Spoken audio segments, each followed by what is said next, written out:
Godfather, Godfather, this is Raptor 1. We need air support right now on my position. We need air support right now on my position. Hey.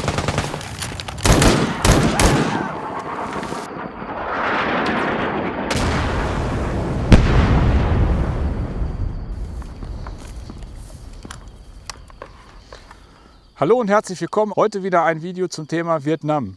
Wir stellen vor den Funker des Zuges eines Platoons der 25. Infanteriedivision im Bereich Cu Chi im Zeitraum 67-68, wo die Truppe schon etwas länger in Vietnam war und festgestellt hat, was der Vorteil und der Nachteil ihrer Ausrüstung in Vietnam vor Ort selber war. Fangen wir gleich mit der Waffe an. Die Waffe ist wieder das M16. Da hatten wir letztes Mal schon alles zugesagt, wieder mit Dreizack-Mündungsfeuerdämpfer anstatt Birdcage. Die wurden damals auch schon ausgegeben, kamen dann mehr oder weniger an die Truppe so, wie es vor Ort war.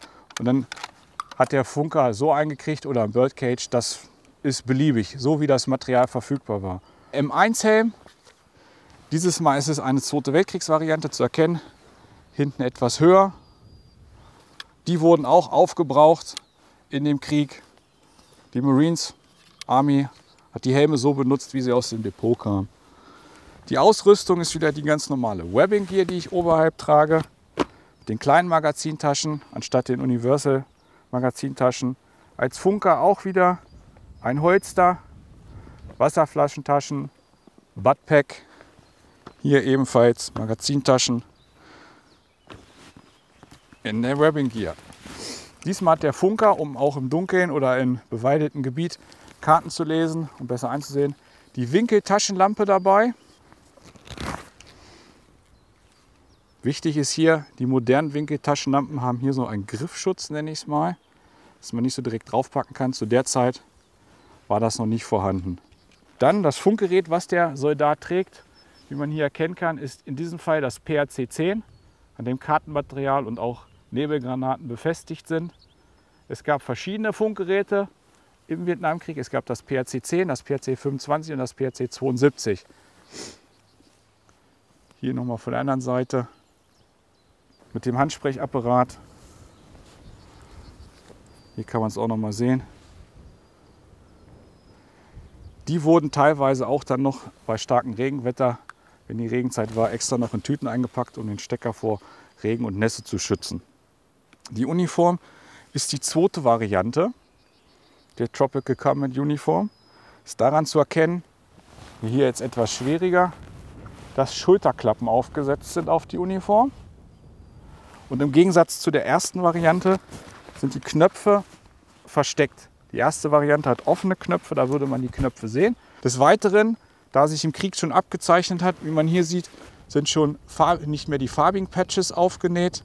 Dort wurde teilweise vor Ort, Local Made nannte man das dann, von den Vietnamesen die Patches hergestellt. Der Soldat befand sich zuerst in der 2. Infanteriedivision und hat dann aufgrund der Umstrukturierung des Krieges ist er dann gewechselt in die 25. Division. Hier sehen wir jetzt das PRC-10 in Gänze. Der Unterschied zu den anderen beiden PRCs ist, das PRC-25 und das 72er ist kleiner. Das ist halt nur so groß wie der Oberbereich. Hier unten ist der Batteriekasten, wo die Batterie vom PRC-10 drin ist. Davor ist dann Kartenmaterial gelegt. Das ist die Artilleriekarte von dem Bereich Cu Chi. Hier drunter ist eine normale Geländekarte. Das sind jetzt nur Kopien von den Originalkarten, damit die Originalkarten erhalten bleiben. Dann haben wir hier oben den Antennenfuß mit der Knickantenne. Hier ist es noch eine komplett Metallantenne.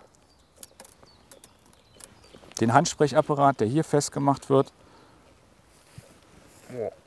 Selten benutzt. Aufsetzen und festdrehen. Hier oben ist dann Einstellen der Frequenz. Dann hat man hier ein Schaufenster, hier ist das Drehrad und dann kann man hier die Frequenz einstellen, inwieweit die Lautstärke sein soll, von 10 bis auf 0. Hier kann man die verschiedenen Optionen des Funkgeräts einstellen. Und mehr braucht man dazu auch nicht sagen, das würde zu weit in die Technik gehen. Hier ist die Tasche, wo man dann die Faltantenne verstecken kann oder auch eine größere, für größere Reichweiten, eine Steckantenne. Da einen weiteren Fuß, Antennenfuß. Und hier würde dann die Faltantenne reinkommen. Hier vorne in die Tasche. Prinzip der Funkgeräte ist immer das gleiche, nur halt moderner, bessere Technik, größere Reichweiten. Da bin ich jetzt aber auch nicht so firm drin, das müsste ich dann nachlesen. Wer sich damit auskennt, kann es ja unten in die Kommentare schreiben.